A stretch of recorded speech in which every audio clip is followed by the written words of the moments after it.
It's time for Blessed to Play on EWTN Radio, uncovering the role that faith plays in the lives of sports professionals from around the country. And now, here's your host, Ron Meyer. Fire, score! My guest today is Lisa Kelly. She is a prolific author indeed, and has penned 5 books on Notre Dame football. We're going to be talking about one of those, Echoes from the End Zone, The Men We Became. She contributes a weekly column to 1 Foot Down and also SB Nation, and provides comprehensive coverage of Notre Dame football during this season. In 2012, Lisa was crowned the biggest fan of the Big East in a blogging and social media contest representing Notre Dame. We're going to be talking Irish football, but we're also getting into the life of Lisa right here on Blessed to Play. Lisa, thanks so much for joining us. Thank you for having me. Well, this is quite an endeavor. 25 athletes, football players. You were a graduate of Notre Dame. And what's interesting about them all is that how they contributed to society, their family, after they were these prominent football players at Notre Dame. So first off, why did you decide to write the book, and why so passionate about Notre Dame football? Sure. Well, I am a graduate of Notre Dame, and so is my dad. So that was a big part of, my passion for Notre Dame football. But when I was in the contest for biggest fan of the Big East Conference, I noticed that a lot of people, especially the media, tend to focus on the negative things that athletes do. So you're going to see all these salacious headlines about an athlete who, got a DUI or some domestic violence situations.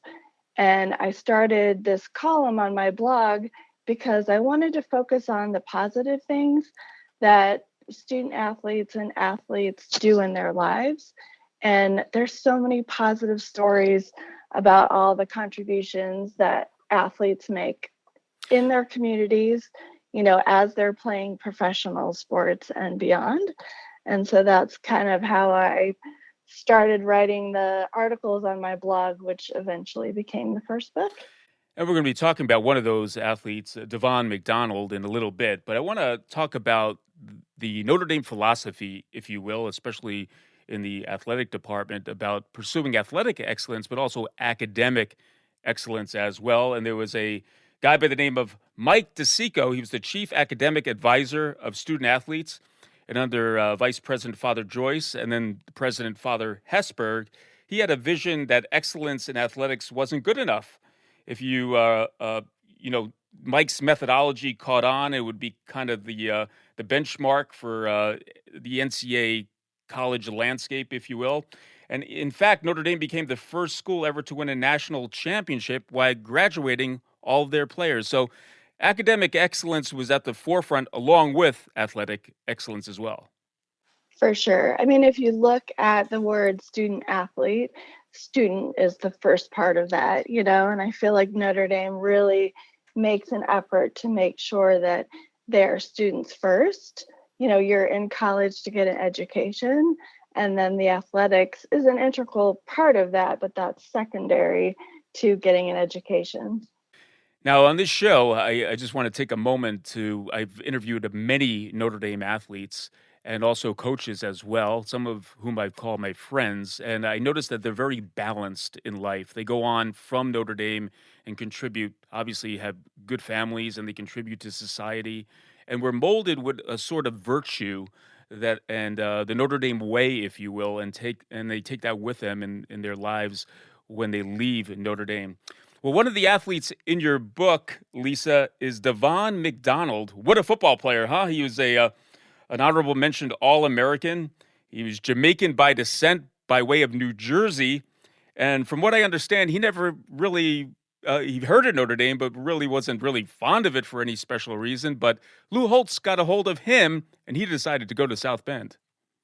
Absolutely. It's amazing how many of these young men that Lou Holtz showed up in their family's living room, and, they were mesmerized by, his philosophy and what he offered them. A lot of these kids came from, lower income and didn't have a lot of things. And Lou Holtz promised them an education that would, take them further in life and get them out of the situations they were in.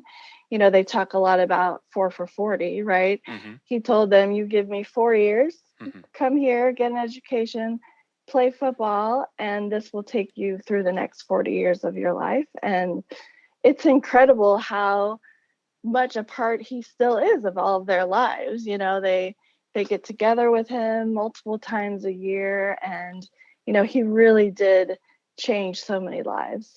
Well, speaking of Devon, he had a faith element to him. In fact, he was part of this group called Sports World Ministries. He went on to be a minister and a youth director, but very character driven. He was a team captain. But what stands out in your mind when you wrote about Devon McDonald? I mean, Devon really took his, faith and virtues and morality and turned it into his career. And I think so many of these guys, want to give back, right? They've seen what the university did for them. And I think the university really shows them and all the students while you're there, like we did volunteer work in the community. It was just kind of part of life as a student at Notre Dame. And so he really took that. And then in his job with Sports World Ministry, he shares his personal experiences with students to show them that there's consequences in your actions, and that, if you make good choices and surround yourself with good people, that will lead to success in life. Blessed to play Ron Meyer. We're chatting today with Lisa Kelly. She's the author of the book Echoes from the End Zone, The Men We Became. It's 25 football players in this book from Notre Dame. And Lisa, I have to ask you, 25, so many great players that played at Notre Dame. How did you pick 25 to put in your book? So when I started this, I started with guys that I knew that played Mm-hmm. football when I was there. So my first interview was Oscar McBride, who's a dear friend of mine. And then I went on to Rick Meyer, who was the quarterback when I was there. And, I had a sphere of people that I knew, but then I got to a point where I'm like, okay, I need to get out of this bubble, and so I asked the guys, hey, who can you introduce me to? And that was kind of how I expanded my circle. And I really felt like if I, did a good interview with somebody, I made sure to take good care to tell their story, that they would, trust me and be open to recommending me to someone else. And, at this point, I think I've interviewed over 80 athletes. So I guess I did okay, Absolutely. And we have some of those in common. Oscar McBride was a guest on the show, as well as Lou Holtz. And I want to get back to Lou because obviously what he contributed on the football level to Notre Dame was excellent, but there's so much more for what he did for the players and the work ethic and what he taught them each and every day. Maybe you could give some insight. A contributor to your book, you had a chance to talk with him. What stands out about Lou going beyond the national championship, about just building character for the team and for the players in your book? I think one of the most important things that coach taught these guys was the value of preparation. Hmm. He taught them that you could never be too prepared. He used to take them in these Friday night sessions where he would have them all lying on the floor in a room with the lights low, and he would literally walk them through the whole game. Okay, we're going to kick off the ball, and this person's going to receive, and this is going to happen next. And, the guys talk about, they kind of thought this was kind of crazy, this like visualization. But crazily enough, so many times they'd be like, well, coach said this was going to happen. And then the next day, that's exactly what happened. And talking about preparation, when they played the 88 championship game, he made them practice the night before how to celebrate, because he wanted to make sure that everyone was ready, right? Like Hmm. when we get there and we win this, we need to know how to act appropriately. to represent ourselves, the team, and the university. And even today, they talk about Lou Holtz time. It's like, if you're on time, you're late. If you're 15 minutes early, you're on time. And if you showed up to a meeting, a Coach Holtz meeting late, he'd lock the door and you were locked out, And it's amazing. Anytime I'm anywhere with these guys, they're always early, I feel like that's another thing that Coach really ingrained in these guys. Now, when these 25 athletes, and when you're interviewing them, did any one athlete stand out and surprised you with something and that you didn't know about them, or said, wow, their backstory perhaps? Is there any one athlete that stands out in your mind? I think almost all of them had something that I was shocked, surprised, impressed. These guys, I always do my homework, right, before I interview somebody. So I feel like I have a pretty good understanding going into an interview. And then I usually try to reach out to one of their friends to get a tidbit of information that maybe no one else knew, so I can kind of break the ice. But I would always walk out of an interview just feeling so inspired about how wonderful all these men are, and how much they take care of their communities and their families. It's just really been a joy to write all these stories.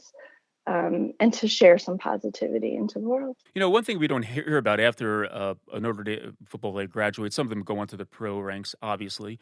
But talk about that family type of unit, that networking, that bond that they form with each other. I'm sure this goes on for the rest of their life, and a lot of them, maybe there's reunions. Could you add some light into that? Yeah, absolutely. So the guys who played under Coach Holtz, they started a foundation called the Holtz's Heroes Foundation. And I feel like when they started it, it was just like, hey, let's get together and have reunions. But Coach Holtz kind of put his foot down and said, okay, this is great. I want you guys to stay in touch. But if we're going to do this, we're going to do some good with it, right? And so they have a community service aspect of the foundation. They have scholarships. They take care of, we've had several guys from this era who've passed away. So they do a good job of taking care of those kids and make sure that they get an education. And so they're really kind of carrying on Holtz's philosophy of trust, love, commitment. That's kind of their mission, and everything they do with the foundation. Yes, they want to keep in touch with each other, but they want to be doing good. Let's be a force for good in the world. And if we're going to put it under Holtz's name, we should be doing good things. Indeed. All right, we're going to step aside, and on the other side, we're going to talk more with Lisa Kelly, author of the book Echoes from the End Zone, The Men We Became, when Blessed to Play returns right after.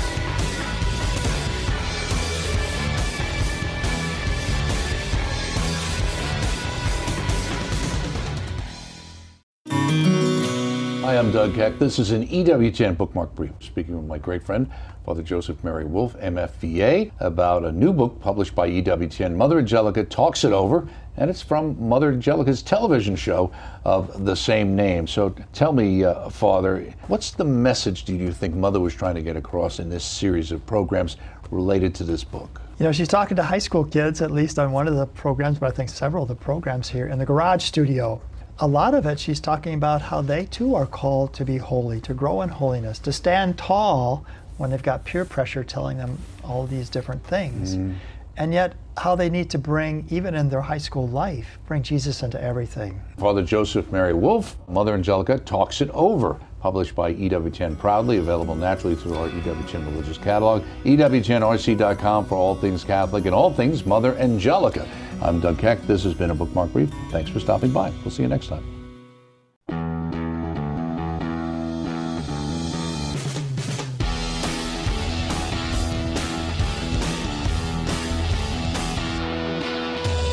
Welcome back to Blessed to Play. Ron Meyer, joined today by Lisa Kelly, the author of Echoes from the End Zone, The Men We Became.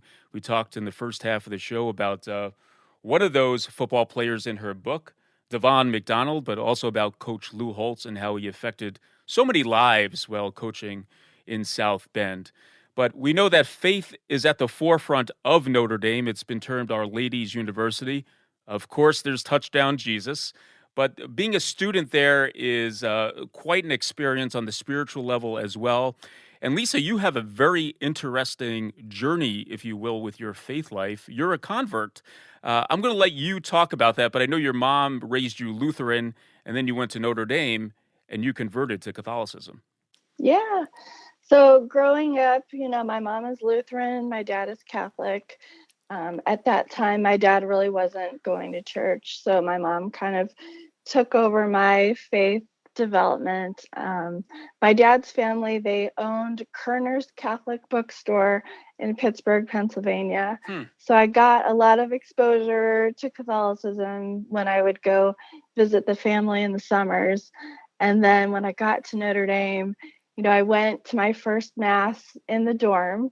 So, they would have mass in the dorm at like 10 at night, and you'd go down in your pajamas. And I watched everyone take communion, and I knew that, as a non-Catholic, I couldn't take communion. And I really started learning a lot about Catholicism and the faith. And I just really felt like it was something that really fit me.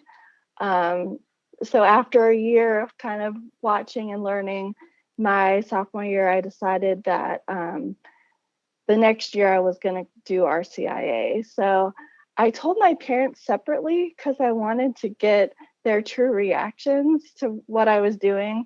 And of course, my dad was very excited, and my mom, not so much. She kind of felt like I loved him more because I picked his religion over hers. But I feel like faith and religion is a very personal thing. And, it doesn't matter how we praise Jesus, and God, it's as long as you're doing it right. So I became Catholic. I took RCIA classes my junior year in college. And when it came time to be confirmed, they did it the weekend before Easter because all the students go home for Easter break. And we walk into the basilica, and Father Joyce and Father Hesberg were the celebrants confirming us, which just kind of blew my mind. So it was really an awesome experience to, learn about the Catholic faith at a, Catholic institution like Notre Dame. And, I went on when I got married, my husband wasn't Catholic. He decided to convert. So I was his sponsor. And then I've sponsored another friend. So I feel like every time I go through it, I learn more things that I didn't catch the first time. So always continuing to learn and grow in my faith. Yeah, that's quite a journey, and it just shows you the power of the atmosphere at Notre Dame to draw you in, and with the sacraments as well. And I know you take your faith and you do so much with it, including writing a children's book, right, about a dog and her adventures around campus during a football Saturday that is rooted in a Bible verse, I think out of Corinthians. Tell us about that. Yeah, so I had always kind of wanted to write a children's book. And then I watched my friend Mike Brown. He wrote a children's book, and I was really kind of inspired, like, okay, I want to do this. And the original story I kind of shifted away from. And I work at Purina, so my pets are a very big part of my life. And I just thought, wouldn't it be cool to write a book about my dog and her adventures at Notre Dame? The squirrels at Notre Dame are kind of notorious for being overly friendly. And so I wove this story about my dog, and she meets a squirrel, and she jumps in the lake and gets in trouble and learns some lessons. And it's all kind of rooted around, this verse in Corinthians about, and now these three things remain: faith, hope, and love. But the greatest of these is love. And, she also learns she's a French dog with an Irish name. It's a French school called the Fighting Irish. So there's lots of parallels that go along. And it truly was a joy to write it. I had so much fun. I definitely think I will write another children's book. It just was a very different experience than writing nonfiction. Blessed to play Ron Meyer. Once again, we're chatting with Lisa Kelly. She's the author of the book Echoes from the End Zone, The Men We Became. 25 Notre Dame football players are in this book. It really gives a snapshot of their lives, even beyond football and what they're doing in society, what they went on to do, I should say. And a lot of them were really men of faith as well. Going back to Lou Holtz, even Jerry Faust, faith was very prominent in Notre Dame athletics, and it had to rub off on the players as well. Talk about that atmosphere of faith in football in particular with those coaches at Notre Dame. I mean, it's such a great, place for faith and the development of your faith, and to watch the football team go to mass together before a game, and they walk from the church to the stadium, and there's a chaplain that travels with the football team and prays with them. And even for the students who aren't Catholic, I feel like they all grow in their faith, based on that environment, what they experience. One of the players in my book, Marv Russell, he was a theology major, which is super hard. And then he went on to become an ordained minister. So I think people may be surprised at how many of these guys, are men of the cloth, when they leave Notre Dame. It's a place that really inspires you to, want to continue to grow your faith and to share that with others. Well, I want to talk about your memories of the football team. I think you were there on campus when Notre Dame won a national championship, but just talk about the excitement, the tailgating that goes on before. In fact, my daughter just went this past weekend to a Notre Dame football game when they were playing Texas A&M, and she loves the atmosphere. I mean, the build-up to the game is just incredible. But from your eyes, that had to be such a great experience as a student to do that for those home games during the football season. Yeah, it was amazing. I grew up in Southern California, so moving to South Bend, Indiana was kind of a culture shock. But the whole fanfare of a football Saturday and tailgating and getting to hang out with your friends and meet people, and our parents would come back, and it just really is like a whole day of activities, from watching the marching band, and you might see a performance of the Glee Club, and it just truly is it's like larger than life to be at Notre Dame on a football Saturday. The play like a champion sign, obviously everyone wants to touch it, but when you interview these athletes, if you were going to say those words to them, and maybe you did, say, what does it mean to you to play like a champion? What are some of the remarks that you might get? I mean, I think that, they all wanted to represent the university well. But, you want to play for your teammates, and obviously you want to win every game, and you're never going to win every game. But I think if you head out onto the field with that championship mindset, you're going to win a lot more than you're going to lose. Talk about what you're doing now, Lisa. I know you're in a part of the country where there's a lot of entertainment. It's beautiful near the Ozarks, but Branson, Missouri, and quite a place where nature is all around you. The beauty of nature is all around you. Tell us about Branson and your life there. Yeah, so I work for Purina, which is based out of St. Louis, but they let me work remotely.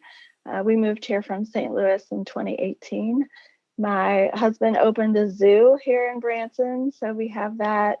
We own a restaurant and a 1980s themed attraction, and we have a theater that is live music and shows.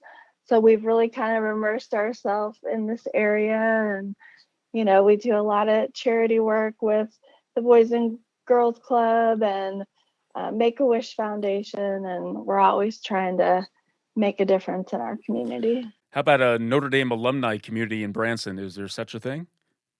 Well, funny you should ask. I just started the Notre Dame Alumni Club of the Ozarks. Okay. So we had our first event this summer. We had a student send-off, and I have my first game watch party this weekend. So I think I've got about 200 people in the area from Joplin, Springfield, and Branson. So we're working on planning some events to kind of get people together and build some camaraderie and continue to grow in our faith. So you're far from South Bend. So take us through a typical, let's say, Saturday when Notre Dame's playing. What's going on in the Kelly family to prepare to watch a Notre Dame football game? Well, I'm probably at Notre Dame half of those Saturdays. I'm up there a lot signing books and meeting with people. But for example, this Saturday, I'll get up, watch College Game Day, and we're doing our game watch party at an Irish pub. So I'll go an hour early and set up. I usually bring my books, and I like to make Notre Dame jewelry. So I'll bring some of my jewelry, and people will show up about 2:00 and we'll cheer on the Irish. Well, Lisa's definitely part of the Notre Dame community, and her book is quite an attraction as well. And once again, it's Echoes from the End Zone, The Men We Became. And Lisa, if our listeners want to get a copy of that book, where could they go? Sure. I just launched a brand new version of my website, and it's my name. So it's lisaannkelly.com, and that's where you'll find all my writing and my blogs and everything I've got going on. Well, Lisa, thanks so much for joining us. I'm a Notre Dame football fan, and like I said, I've interviewed many NFL football players. In your book, the stories of these 25 athletes are really insightful. Like I mentioned before, not only in their athletic excellence, but what they went on to do in the world after they graduated from the University of Notre Dame. And thank you for sharing some of that with us right here on Blessed to Play. Thank you for having me. Hey, Blessed to Play fans, check us out on the web at blessedtoplay.com. That's blessed2play.com. You can like us on Facebook. Hit us up on the platform X at Blessed to Play. For Lisa Kelly, I'm Ron Meyer. Thanks so much for joining us right here on Blessed to Play. You've been listening to Blessed to Play with host Ron Meyer on the EWTN Global Catholic Network. If you have a question or comment about today's show, feel free to email us at info@blessedtoplay.com. That's blessed, 2play.com. You can also connect with the show on the web at www.blessedtoplay.com. Again, that's blessed, 2play.com. Join us again next time for Blessed to Play on the EWTN Global Catholic Network.